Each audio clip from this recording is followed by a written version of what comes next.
Bonjour et bienvenue dans cette nouvelle vidéo consacrée au dernier livre que je viens de recevoir, Uber Strike Adventures 3, ou Aventure à Uber Strike volume 3. Alors avant que je joue le bouquin et que je vous montre, je voulais faire juste un petit point sur les sorties en anglais. C'est la famine, on va pas se mentir. Le dernier bouquin qui est sorti, vrai bouquin, je parle pas des PDF, c'était en janvier, ça s'appelait Tribes and Tribulation, j'en ai parlé, c'était un bouquin sur les orques. Qui coïncidait avec les sorties The Old World. Donc pour rappel, il y a un jeu de figurines Games Workshop qui est sorti, qui reprend le vieux monde à l'époque des Trois Empereurs.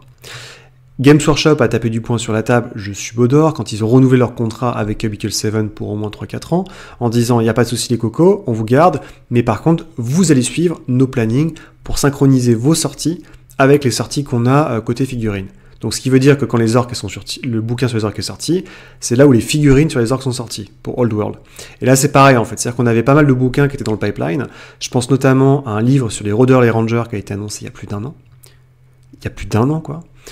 Et qui en fait a été un peu swappé au niveau du planning. Et donc on se retrouve avec des sorties dans The Old World là très prochainement sur les nains. Et donc on va avoir le bouquin sur les nains qui sort pour le jeu de rôle.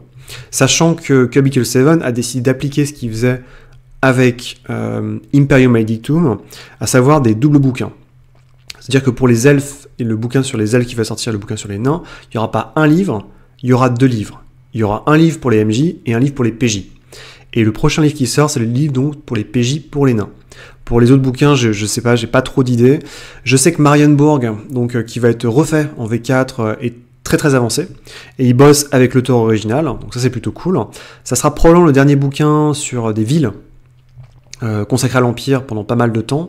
L'objectif de Cubicle 7, c'est, à part les bouquins sur les elfes dont j'ai parlé, c'est de créer sa propre campagne. Ils ont un projet de campagne perso, original, que personnellement j'ai très hâte de voir. J'espère qu'il ira en lustrie. Et à côté de ça, ils ont aussi parlé, ça va de soi, ils aimeraient bien adapter les campagnes précédentes, des anciennes éditions, pour cette V4. Alors d'un côté on peut se dire comment ils vont adapter, j'en sais rien, les V2 ça semble compliqué parce que elles sont toutes affichées après la tempête du chaos, donc c'est pas la même période en fait de temps que la V4. Par contre moi je verrais bien, je pense, The Witch Song, qui est plus un scénar, ou encore The Enemy Within, donc la campagne impériale de la V3, qui était un super supplément, enfin qui est vraiment une super campagne, mais très originale, complètement différente de la campagne impériale que nous on connaît, classique avec Boganaphon et compagnie.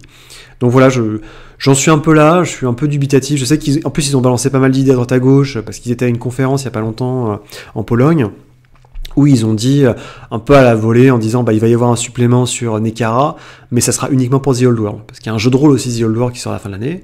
Ils ont parlé qu'ils allaient faire des suppléments aussi pour les bad guys, donc sur les Skaven et les vampires. Alors pourquoi pas, mais on les a déjà eu en V2, alors tant mieux pour les gens qui l'avaient pas en V2. Et voilà, c'est des petites choses. Il y avait vraiment le sentiment qu'ils avaient envie de partir de l'Empire pour faire un peu des choses différentes. Il y aura un truc sur la Tillée qui va sortir, ça ils ont été officiels. Mais au-delà de la Tillée, ils aimeraient bien aller plus loin, mais ils ont besoin de l'aval de Games Workshop. L'Arabie, par exemple, ils aimeraient vraiment faire un truc dessus, mais c'est compliqué. C'est très compliqué avec Games Workshop, je suis beau d'or. Donc voilà, moi j'en suis un peu là pour les sorties. Donc passons au livre d'aujourd'hui, Uber Strike Adventure 3. Uber Strike Adventure 3, c'est le troisième bouquin, qui est un recueil de petites histoires que vous pouvez jouer, souvent à la suite du bouquin d'initiation, en fait, les petites histoires. Vous êtes dans la région d'Uber Strike, vous avez des aventures qui vous arrivent. Sans plus tarder, nous ouvrons ce livre, qui commence par un petit chapitre qui m'a laissé un peu dubitatif, je dois avouer, qui raconte comment articuler vos aventures à Uber Strike avec les éléments de la nouvelle campagne impériale. Je m'explique, la nouvelle campagne impériale V4, si vous n'avez pas vu mes vidéos à ce sujet, parle en fait du changement de pouvoir qui s'opère manipulé par le bad guy de la campagne à Uber Strike. En gros, Uber Strike était dirigé depuis la nuit des temps par des familles de nobles. La dernière, les Jungfraud, sont plus ou moins pointés du doigt par le méchant, à l'empereur qui est très malade, et donc qui est influençable, et son oncle, qui est un peu paranoïaque, pour dire, regardez, les Jungfraud, ils sont en train d'être opposés à l'empereur, et patati patachmol. N'écoutant que son courage, l'oncle de l'empereur dit, ok, on va vous dégommer, et ils sortent ils retirent le mandat de la ville, enfin le mandat des Jungfraud, et ils mettent une armée à la place. Et le bad guy va du même coup court-circuiter la seule personne qui a commencé à deviner ce qui se passait, à savoir qu'il est en train de manipuler l'empereur, c'est Dame Emmanuel Nacht, donc qui est un perso qui était souvent dans les bouquins de romans, qui va se retrouver catapulté comme étant une sorte de gouverneur plénipotentiaire d'Uberstrike. Et à ce moment-là, il y a plein de nobles qui se disent bah, c'est super, moi je suis resté loyal, donc je vais prendre le pouvoir. Et donc il y a toutes les familles nobles qui sont un peu en stand-by pour essayer de se faire bien voir par Emmanuel Nacht afin de prendre la place des Jungfraud. Donc on vous décrit dans ce petit chapitre plusieurs époques où vous pouvez jouer votre scénario. Vous pouvez jouer avant l'édit de l'empereur, donc ça veut dire que Uberstrike est toujours dirigé par les Jungfraud. À chaque fois on vous dit que ce que vous savez, c'est-à-dire les 3 petites lignes que vous pouvez balancer à vos joueurs ou dans les rumeurs, et tout le reste en fait c'est ce qui se passe au niveau politique. Donc évidemment vous en doutez, ça spoil énormément sur la campagne impériale, vous allez retrouver quasiment tout, en fait, toute l'histoire de la campagne impériale dans les grandes largeurs. Et à chaque fois, on vous dit clairement que, en gros, même si vous pouvez jouer un petit peu avant l'édit, c'est durant l'occupation, donc c'est la période de la bonne initiation, là où les scénarios sont censés être joués. C'est-à-dire que littéralement, c'est la première ligne. On vous dit ce que vous avez trouvé dans la bonne initiation et dans Uberstrike Adventure sont tous durant la période où l'armée militaire d'Aldorf est stationnée dans la ville et que les von Jungfraud ont fui. Donc on vous dit à chaque fois ce que vous savez, ce qui joue derrière. Alors pourquoi pas, mais je vois vraiment pas. Donc là on a aussi un résumé des familles nobles que vous connaissez depuis la boîte d'initiation. Donc ouais, je suis très dubitatif parce que je vois pas qui va aller s'embêter à faire évoluer Uberstrike durant les petites aventures à Uberstrike, sachant que ce serait du boulot supplémentaire, parce que les scénarios, eux, sont conçus pour être joués uniquement durant une certaine période. Ensuite, on arrive au Turmoil. Donc Turmoil, c'est vraiment le cœur de la campagne. C'est au moment où il y a les édits de l'empereur pour les mutants. C'est le moment où les Sigmarides vont se foutre sur la gueule avec les Ulricains et potentiellement vos joueurs vont aller empêcher que le chaos se répande. Et enfin, donc ça, cette période se finit exactement où les Jungfraud arrivent avec une armée qu'ils ont recrutée pour débouter l'armée militaire parce que tout le monde est un peu en panique, personne ne sait vraiment ce qui se passe. Et ça s'arrête littéralement au moment où l'empereur, qui a été remis sur pied grâce au PJ, vient en hippogriffe et dit « Écoutez les cocos, on va parler ».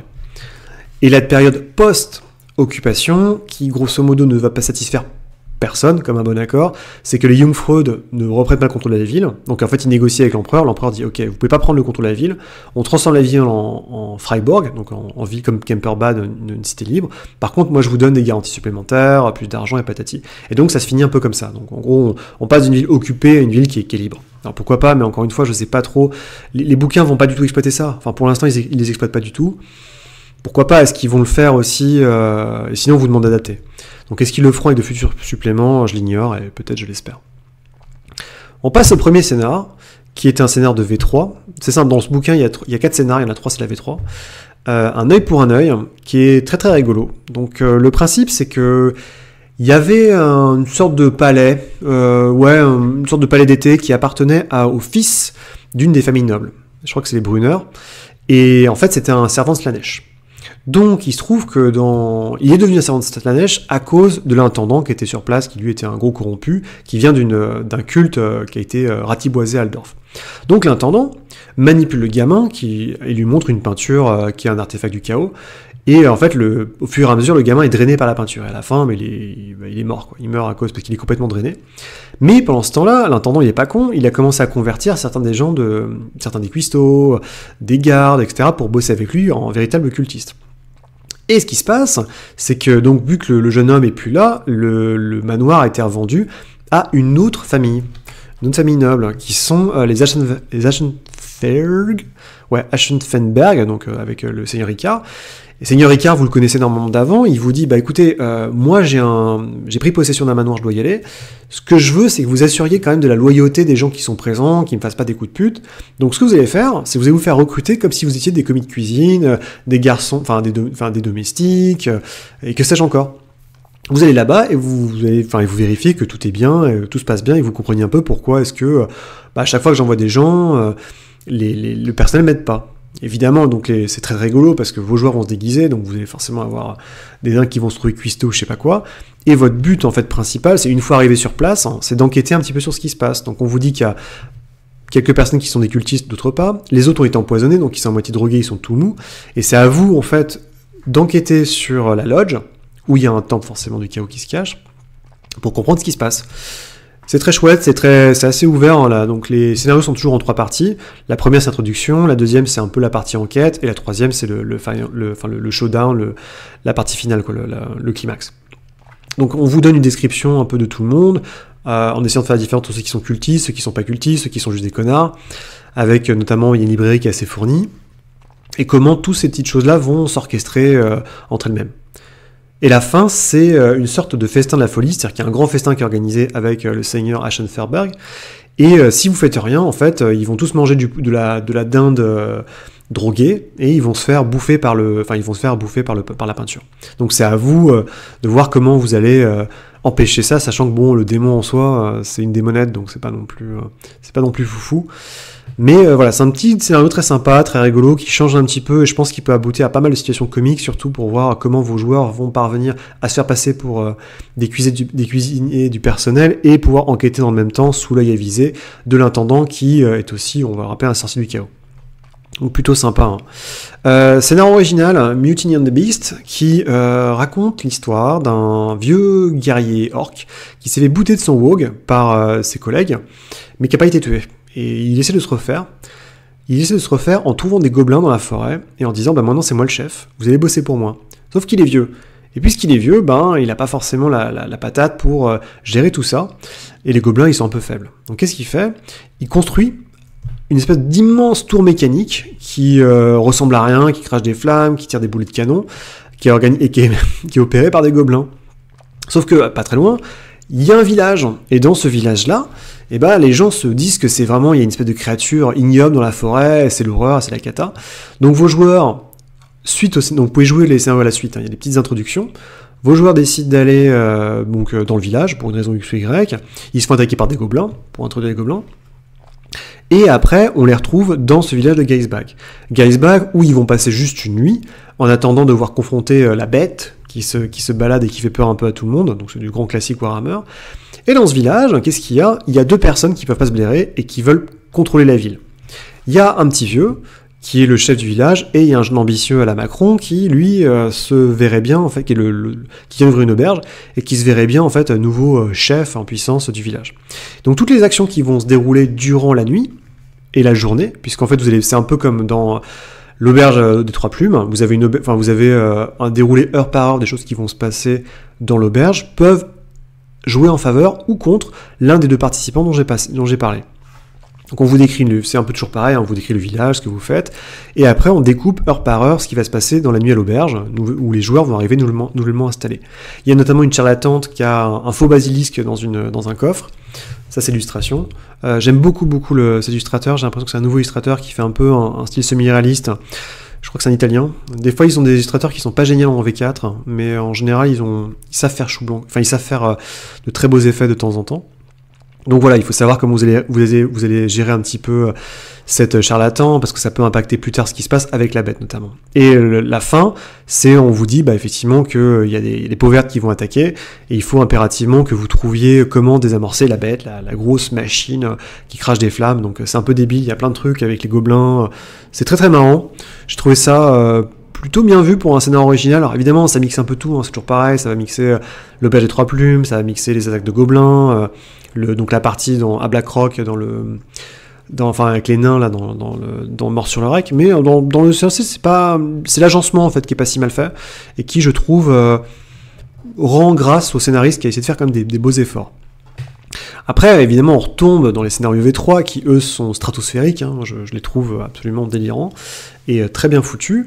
Donc là rappelez-vous en fait la V3, si vous savez pas, il y avait le principe c'est que vous avez toujours un supplément, le supplément était consacré à un type de personnage, donc par exemple les prêtres, les nobles, les guerriers, et avec vous aviez toujours l'équivalent chaotique, en fait, le dieu du chaos qui était avec. Donc je crois qu'en France on a eu que les vents de la magie qui a été traduit, donc avec les magiciens et les forces de Tsench, et il y en a un autre qui est sorti que j'ai en anglais, moi dans ma bibliothèque, qui s'appelle Sign of Faith, qui mélange les prêtres, plus Nurgle. Et donc forcément le scénario mélange Nurgle et les prêtres. Et donc ça marche comme ça. Il y a un petit village où tout le monde est tombé malade. Tout le monde est tombé malade, et les chaliens ne pouvaient rien faire, ça marchait pas.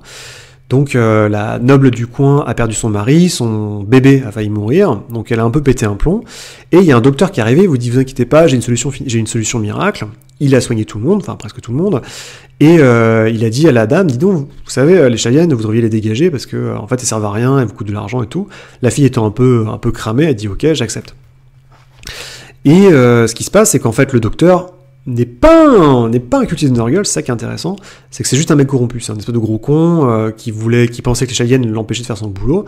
Il s'est fait contact, il est rentré dans la Tilean Fellowship, donc la Tinean Fellowship, qui est un culte orchestré par le docteur Vectus. Et Festus lui a dit, ouais, t'inquiète pas, je vais te mettre en contact avec un gars qui va te passer une potion pour empoisonner les gens, et après pour les soigner, comme ça, il n'y a pas de mal, et tu peux être tranquille. Sauf qu'en fait, en faisant ça, il a affaibli tout le monde, et le gars qui lui a filé les potions, c'est un sorcier de Nurgle qui possède un carnaval, et qui va arriver quand tout le monde sera affaibli pour tuer tout le monde. Et la première partie du scénario, c'est en fait les chaliennes qui se barrent, et qui sont attaqués par des bandits qui ont été payés par le médecin, qui veut leur faire peur. La deuxième partie, c'est vous arrivez sur place, vous dites c'est quand même bizarre, il y a eu une maladie, il n'y a pas de chalienne, et c'est un peu enquêter et comprendre ce qui s'est passé. Donc tout le monde est déprimé, c'est un peu parce qu'ils ont tous été malades, c'est un peu la cata. Donc encore une fois, c'est une enquête qui est essentiellement tournée autour de la noble en question, des cultes où vous devez récupérer des indices par rapport aux fioles et aux flacons qui sont du médecin, qui est un vrai médecin mais qui est un peu corrompu quand même. Par rapport au fait qu'il y a des gens qui n'ont pas été infectés dans le village parce que justement ils buvaient de leur propre eau, ils n'avaient pas dans le puits commun. Donc votre but c'est vraiment de faire la part des choses et de comprendre tout ça. Et si vous arrivez un petit peu à orchestrer bien la chose, vous découvrez aussi que y a des Strigani qui sont mis à Augban, vous découvrez qu'il y a un prêtre de Sigmar qui est parti parce qu'on lui a dit qu'il y avait une grande croisade à faire. Donc tout ça, ça commence à être un peu curieux. Et vous pouvez au final rencontrer le médecin et le confronter si vous avez assez d'éléments. Et c'est là où c'est intéressant, c'est que le médecin, vous pouvez donc soit le tuer, c'est un peu la méthode des PJ, mais vous pouvez aussi le faire craquer. Donc si vous êtes vraiment très très bon, en fait, vous pouvez lui dire, mais tu sais, en fait, tu bosses pour des Nurglites, quoi.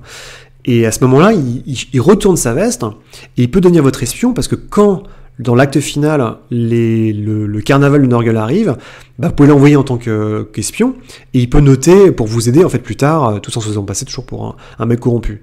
Et ainsi, vous aurez un ascendant sur l'arrivée finale.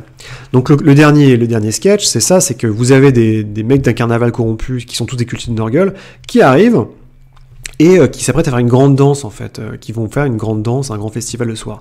S'ils font leur festival, qu'est-ce qui va se passer? Eh ben c'est simple, il y a des beastmen qui vont arriver de la forêt pour tuer le reste des gens, et tous ceux qui dansent vont vont être infectés avec la pox de Nurgle, qui va les transformer en démons. Donc on veut éviter ça, c'est le but.